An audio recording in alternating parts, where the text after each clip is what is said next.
Manajemen waktu adalah kunci kesuksesan buat banyak orang. Gak peduli apakah kamu seorang pengusaha, pekerja kantoran, atau bahkan seorang pelajar. Kemampuan buat mengatur waktu dengan baik bisa bikin perbedaan besar dalam mencapai tujuan dan hidup lebih tenang. Tapi, apa sebenarnya rahasianya? Kenapa ada orang yang sangat bisa mengelola waktu mereka, sementara yang lain terus merasa kekurangan waktu? Nah, dalam video ini kita akan kupas tuntas 9 rahasia manajemen waktu orang sukses. Dari tips sederhana yang gampang diterapin sampai strategi yang sedikit lebih rumit, semuanya akan kita bahas. Siapa tahu kamu bisa ambil manfaat dari cara mereka mengelola waktu dengan bijak.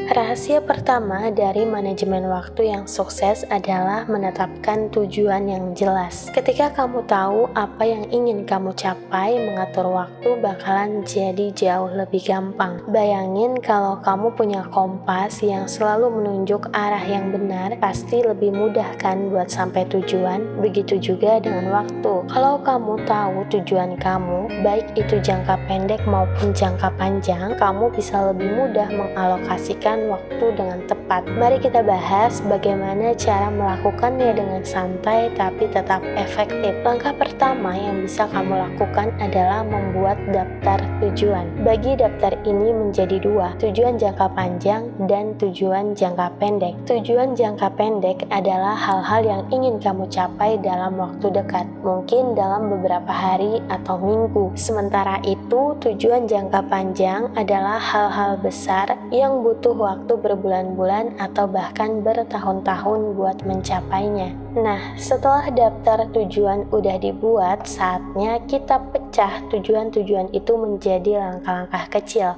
Kenapa harus kecil? Jawabannya adalah supaya gak kelihatan terlalu berat dan bikin stres. Misalnya, kalau tujuan jangka panjang kamu adalah menulis sebuah buku, langkah kecilnya bisa mulai dengan menulis 1 halaman setiap hari. Atau kalau tujuan jangka pendek kamu adalah belajar memasak, maka langkah kecilnya bisa dimulai dengan mencoba resep baru setiap minggunya. Dengan cara ini, setiap tindakan yang kamu ambil punya arah yang jelas menuju pencapaian tujuan kamu. Dengan langkah-langkah kecil ini, kamu juga akan lebih merasa termotivasi. Kenapa? Karena setiap kali kamu menyelesaikan 1 langkah kecil, itu kayak kamu merayakan kemenangan kecil. Ini bisa jadi dorongan semangat yang besar buat melanjutkan langkah berikutnya. Bayangkan seperti sedang mendaki gunung. Setiap langkah kecil bakalan ngebawa kamu lebih dekat ke puncak. Supaya lebih terorganisir, kamu bisa menggunakan alat bantu kayak to-do list atau aplikasi manajemen waktu. To-do list ini bisa kamu buat di buku catatan, papan tulis, atau bahkan di ponsel kamu. Pilih yang paling nyaman buat kamu. Tulis langkah-langkah kecil yang harus kamu lakukan setiap hari atau setiap minggu. Lalu beri tanda checklist setiap kali kamu berhasil menyelesaikannya. Melihat banyak checklist di to-do list kamu, pastinya akan ngasih rasa kepuasan tersendiri. Selain to-do list, kamu juga bisa menggunakan kalender untuk mengatur jadwal. Tandai hari-hari penting, jadwalkan waktu untuk mengerjakan langkah-langkah kecil, dan pastiin bahwa kamu gak lupa waktu buat istirahat. Ingat, istirahat itu penting. Jangan sampai karena terlalu fokus ngejar tujuan, kamu malah jadi lupa menjaga kesehatan dan kesejahteraan diri kamu sendiri. Satu hal lagi yang gak kalah penting adalah fleksibilitas. Rencana bisa saja berubah dan itu bukan masalah besar. Kadang ada hal-hal gak terduga yang mengharuskan kita menyesuaikan jadwal atau bahkan mengubah tujuan. Fleksibel dan adaptif adalah kunci buat bisa tetap maju meskipun ada rintangan. Jadi mulai sekarang cobalah untuk lebih jelas tentang apa yang ingin kamu capai. Dengan pendekatan yang santai namun terencana ini, tentunya kamu akan menemukan bahwa mencapai tujuan, baik itu besar ataupun kecil, bisa menjadi proses yang lebih menyenangkan dan gak membebani. Rahasia yang kedua adalah prioritaskan tugas. Langkah berikutnya untuk sukses dalam manajemen waktu adalah belajar memprioritaskan tugas-tugas kita. Jadi bayangkan aja kamu punya daftar panjang hal-hal yang harus dilakuin. Rasanya pasti sedikit berantakan kan? Nah, disinilah pentingnya memilah dan memilih mana yang harus dikerjakan dulu. Kebanyakan dari kita mungkin sering terjebak dengan tumpukan tugas tanpa tahu mana yang harus diutamakan. Salah satu cara yang cukup ampuh buat membantu memprioritaskan adalah dengan menggunakan yang namanya metrik Eisenhower. Nah, jangan khawatir, ini nggak sesulit kedengarannya kok. Matriks ini sebenarnya sederhana dan bisa ngebantu kita ngeliat mana tugas yang paling penting dan mendesak. Caranya, kita pisahkan semua tugas kita ke dalam 4 kategori. Kategori pertama adalah penting dan mendesak. Kategori kedua, penting tapi tidak mendesak. Kategori ketiga, mendesak tapi tidak penting. Dan kategori keempat, tidak mendesak serta tidak penting. Mari kita lihat satu-satu kategorinya. Pertama, ada tugas yang penting dan mendesak. Ini adalah hal-hal yang benar-benar butuh perhatian kita segera. Misalnya, kalau kamu punya deadline proyek yang jatuh tempo besok, ya jelas ini masuk kategori penting dan mendesak. Kedua, ada tugas yang penting tapi tidak mendesak. Ini biasanya adalah tugas yang bisa ditunda sedikit, tapi tetap penting untuk jangka panjang. Misalnya, merencanakan strategi untuk bisnis kamu atau mempersiapkan bahan presentasi untuk minggu depan. Kategori ketiga tadi adalah mendesak tapi tidak penting. Nah, ini biasanya adalah tugas yang kelihatannya harus segera dikerjain, tapi sebenarnya nggak terlalu penting. Contohnya, menanggapi email yang nggak mendesak atau menghadiri rapat yang nggak terlalu relevan dengan pekerjaan utama kita. Terakhir adalah kategori yang tidak mendesak dan tidak penting. Ini biasanya adalah hal-hal yang sering kita lakuin buat mengisi waktu luang, tapi sebenarnya nggak ngasih banyak manfaat. Contohnya, scrolling media sosial tanpa tujuan atau nonton video yang nggak ada hubungannya sama pekerjaan. Nah, dengan kita ngebagi tugas-tugas kita ke dalam 4 kategori ini, kita bisa lebih fokus pada hal-hal yang benar-benar ngebutuhin perhatian kita. Jadi, daripada sibuk dengan hal-hal yang gak penting, kita bisa mengalokasikan waktu dan energi kita buat tugas-tugas yang benar-benar ngebawa kita lebih dekat ke tujuan. Ini juga ngebantu kita buat nggak terlalu terbebani dengan tugas yang menumpuk, karena kita tahu mana yang harus dikerjakan duluan dan mana yang bisa ditunda atau bahkan diabaikan. Hasilnya, kita bisa bekerja lebih efisien dan tetap punya waktu buat diri sendiri. Jadi mulai sekarang, coba gunakan matriks ini untuk memprioritaskan tugas-tugas kamu. Tulis semua yang harus kamu lakukan, lalu pisahkan ke dalam 4 kategori tadi. Setelah kamu ngelakuin hal ini, kamu bakalan bisa ngeliat manajemen waktu kamu bakalan jadi lebih mudah dan kamu bakalan lebih ngerasa teratur. Jangan lupa juga untuk selalu evaluasi dan sesuaikan prioritas kamu, karena kebutuhan tugas bisa berubah seiring waktu.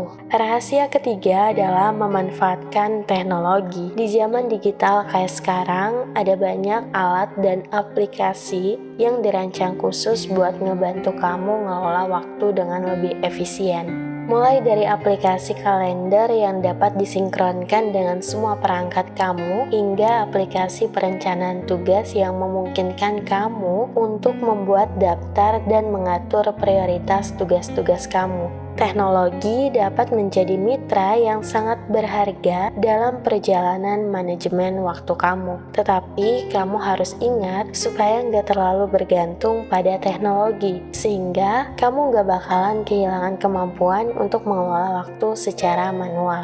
Rahasia keempat adalah pelajari untuk mengatakan tidak. Salah satu kesalahan umum yang sering dilakuin oleh banyak orang adalah kesulitan untuk mengatakan tidak. Kita sering ngerasa terikat buat memenuhi permintaan dari orang lain, meskipun itu mungkin gak sesuai dengan prioritas kita sendiri. Untuk menjadi sukses dalam manajemen waktu, sangat penting penting buat belajar mengatakan tidak ketika kita ngerasa terlalu dikejar oleh tugas-tugas tambahan yang nggak mendukung tujuan kita. Belajar buat menetapkan batasan-batasan yang sehat dan fokus sama hal-hal yang benar-benar penting buat kita dapat membantu kita lebih efisien dalam penggunaan waktu. Rahasia kelima adalah mengatur lingkungan kerja. Lingkungan tempat kita bekerja punya dampak besar pada produktivitas dan efisiensi kita. Cobalah untuk ngebuat lingkungan kerja yang bersih, teratur, dan bebas dari gangguan. Kurangi gangguan kayak ponsel atau media sosial selama jam kerja, dan cobalah buat menemukan tempat yang tenang di mana kamu dapat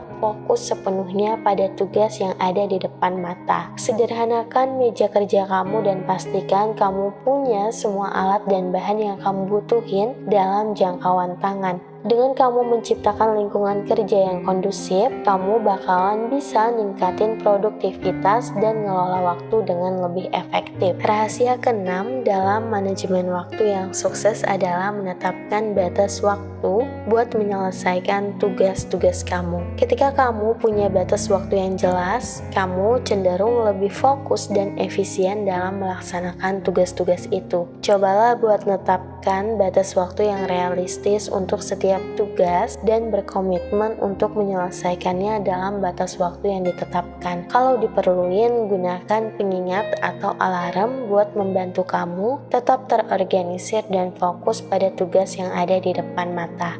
Rahasia ketujuh adalah lakukan evaluasi rutin. Penting untuk secara rutin mengevaluasi cara kamu menghabiskan waktu dan mengidentifikasi area-area di mana kamu dapat meningkatkan efisiensi.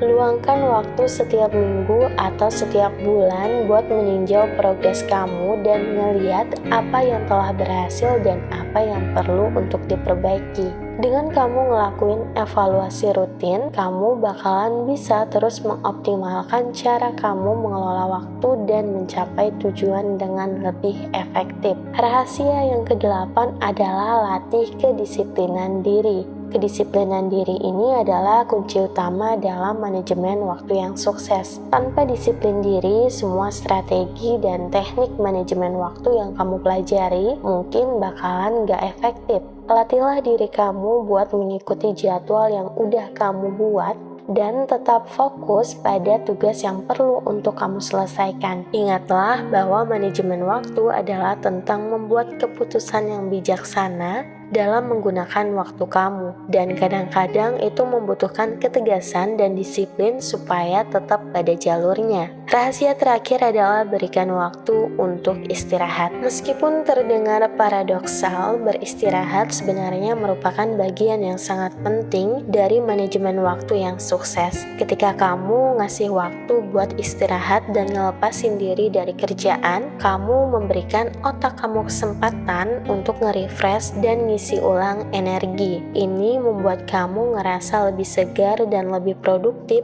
ketika kembali bekerja. Jadi jangan lupakan pentingnya beristirahat dan ngasih waktu buat kegiatan yang kamu nikmati di luar pekerjaan atau kewajiban lainnya. Nah, itu dia 9 rahasia manajemen waktu orang sukses. Dengan kamu menerapkan 9 rahasia manajemen waktu ini dalam kehidupan sehari-hari, tentunya kamu bakalan bisa meningkatkan produktivitas, mengurangi stres, dan mencapai tujuan kamu dengan lebih efektif. Ingatlah bahwa manajemen waktu adalah keterampilan yang bisa dipelajari dan ditingkatkan. Jadi jangan ragu buat bereksperimen tentang berbagai strategi dan teknik untuk menemukan apa yang paling cocok buat kamu. Semoga video ini bisa ngebantu kamu dalam perjalanan menuju waktu yang lebih baik dan kesuksesan yang lebih besar. Terima kasih untuk kamu yang udah nonton video ini sampai akhir. Kasih saran di kolom komentar topik apa lagi yang harus kita bahas pada video berikutnya.